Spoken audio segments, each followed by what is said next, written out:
हुजूर एक उम्र उजालों के ताक़ुब में गंवा कर हम शाम के मंजर में सार ढूंढ रहे हैं।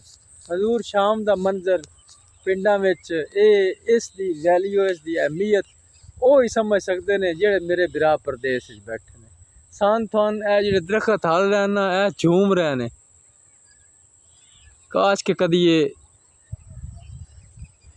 ए माहौल शाम का मंजर इस दे क्या कहने ना जनाब। भले वक्तां दी गल है साढ़े कोल आए पुराने असी इंज निकले शामी बाहर फिरन ते नाल ही धाड़ आई भौं वाली धाड़ ते वो आंदे ने भी वो एड्डी वड्डी खबर की मैं खबर नहीं है धाड़ है भौं वाली। तो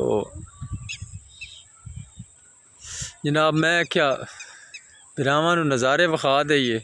आज माशाअल्लाह मौसम क्या कहने वाला है, बहुत प्यारा मौसम है ते ठंडी ठंडी हवा चल रही। देखें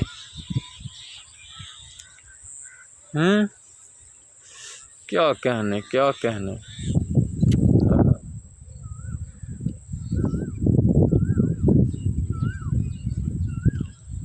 हजूर बंदा जिन्नियां भी कमाइयां कर लवे ना ज़ाहिर है कमाइयां भी मजबूरी होइयां करनियां पौंदियां ने ते लेकिन ए जेड़ा माहौल है ए जेड़ा मंजर है ये नहीं लभदा।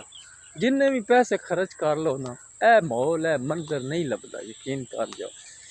प्रदेश जेड़े मेरे बिरा है ने ठीक है आसाइशां पैसा सारा कुछ हो सी लेकिन वो इन्हां चीज़ों नूं बहुत मिस करते हैं। वो आखते ने कभी साडा महीने की तनख्वाह भी लग जाए ना तो एक शाम है पिंड वाली एक शाम सख्या कोई एक शाम उधार दो है ते लेकिन ये नहीं मिलती ते ये नसीबां वालियां नूं मिलती है।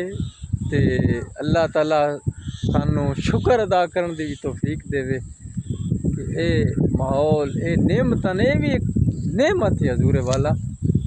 इसका असी शुक्र ना करते इसकी असी कदर ही ना करते ना असी वध भी ना शुक्रे हर वेले की बन गया साढ़े नाल क्यों इंज हो रहा मर गए उड़ गए हैं साड़ी सूई इत्थे फसी रही है।